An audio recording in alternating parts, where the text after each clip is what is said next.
રજૂ કરીએ છીએ તો કોઈને પણ ખોટું માઠું લાગે તો અહીંયાથી પહેલાથી માફી માંગી લઉં છું પણ લગ્ન ગીતની ભાઈ એક વિધિ છે પટાણા એટલે જરીક આપણે પટાણા ગઈ લઈએ અને ઉર્વિક કુમાર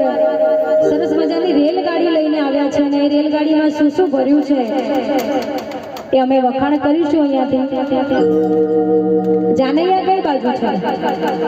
આ બાજુ છે હા મારું સરખેજ